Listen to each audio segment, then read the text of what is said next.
Halo semuanya, salam sejahtera bagi kita semua. Assalamualaikum warahmatullahi wabarakatuh. Di sini kelompok 4 psikologi sosial akan menjelaskan materi tentang sikap sosial. Apa aja sih yang harus dipelajari dari sikap sosial? Materi-materinya penting gak sih? Ayo simak selanjutnya. Sikap adalah suatu keadaan dalam diri manusia yang menggerakkan untuk berbuat dalam aktivitas sosialnya dengan perasaan tertentu, juga dalam hal menanggapi sesuatu objek tertentu yang ada dalam lingkungan sekitarnya. Berdasarkan pengertian sikap tersebut, dapat dipahami bahwa sikap ini dapat dijelaskan dalam diri seseorang apabila seseorang tersebut berinteraksi dengan lingkungan sosialnya. Itu definisinya. Lanjut lagi. Contoh sikap sosial. Apa aja sih contohnya? Ayo simak lagi. Yang pertama ada jujur. Perilaku dapat dipercaya dalam perkataan, tindakan, dan pekerjaan. Yang kedua, disiplin. Apa sih disiplin? Definisinya apa? Kenapa kita harus disiplin? Nah, ini saya kasih tahu. Disiplin adalah tindakan yang menunjukkan perilaku tertib, patuh pada berbagai ketentuan dan peraturan. Jadi kita harus disiplin ya di setiap apapun itu. Yang ketiga ada bertanggung jawab. Nah, bertanggung jawab ini penting. Definisinya kita harus tahu dulu nih. Definisi bertanggung jawab itu adalah sikap dan perilaku seseorang untuk melaksanakan tugas dan kewajibannya yang seharusnya dia lakukan terhadap diri sendiri, masyarakat, lingkungan, alam, sosial, dan budaya. Jangan lupa negara dan yang di atas Tuhan Yang Maha Esa. Itu sangat-sangat penting.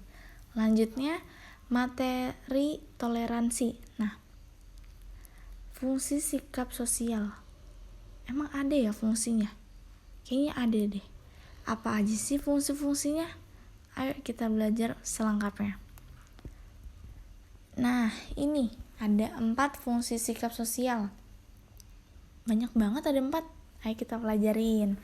Yang pertama, sikap berfungsi sebagai alat untuk menyesuaikan diri. Yang kedua, sikap berfungsi sebagai alat mengatur tingkah laku. Yang ketiga, sikap berfungsi sebagai alat pengatur pengalaman-pengalaman. Yang keempat, sikap berfungsi sebagai pernyataan kepribadian. Nah, kita udah tahu fungsinya. Sekarang lanjut lagi, ada peran sikap sosial. Perannya apa aja sih? Emang penting banget dipelajarin ya? Penting dong. Ayo lanjut deh. Nah, ini definisinya nih. Peranan adalah ketika seseorang melaksanakan hak dan kewajibannya sesuai dengan kedudukannya, maka orang tersebut telah menjalankan suatu peranan. Peranan dan kedudukan saling tergantung satu sama lain. Tidak ada peran tanpa kedudukan. Demikian pula, tidak ada kedudukan tanpa peran. Nah, itu definisi tentang peran sikap sosial. Ada lagi tujuan sikap sosial. Sikap sosial aja punya tujuan, masa hidup enggak? Nah, ayo kita pelajarin langsung deh.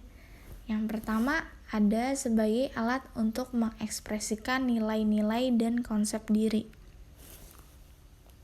Yang kedua, membantu mencapai tujuan yang diinginkan dan menghindari hasil yang tidak diinginkan.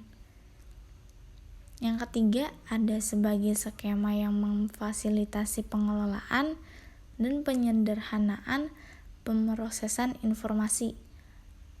Selanjutnya ada faktor-faktor sikap sosial.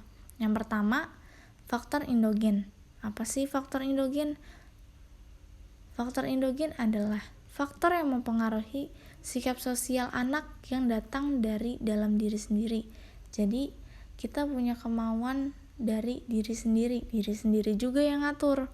Ada lagi faktor eksogen. Apa sih faktor eksogen? Faktor yang berasal dari luar individu sangat mempengaruhi perkembangan kepribadian seseorang. Selanjutnya ada aspek sosial. Nih, aspek sosial. Perlu banget kita ketahui aspek sikap sosial apa aja. Ada 2 nih aspek-aspeknya. Yang pertama ada aspek kognitif. Apa sih aspek kognitif itu? Nah, ini saya kasih penjelasannya ya. Aspek kognitif yaitu yang berhubungan dengan gejala mengenal pikiran. Ini berarti berwujud pengelolaan, pengalaman, dan keyakinan serta harapan-harapan individu tentang objek atau kelompok-kelompok objek tertentu. Selanjutnya yang kedua ada sikap afektif. Nah, sikap afektif ini proses yang menyangkut persamaan perangkat tertentu seperti ketakutan, simpati, antipati, dan sebagainya. Nah, sebenarnya aspek ini hanya 2 ya, teman-teman. Oke, sekian penjelasan dari saya, semoga bermanfaat. Thank you for watching. Ini adalah anggota-anggota dari kelompok 4.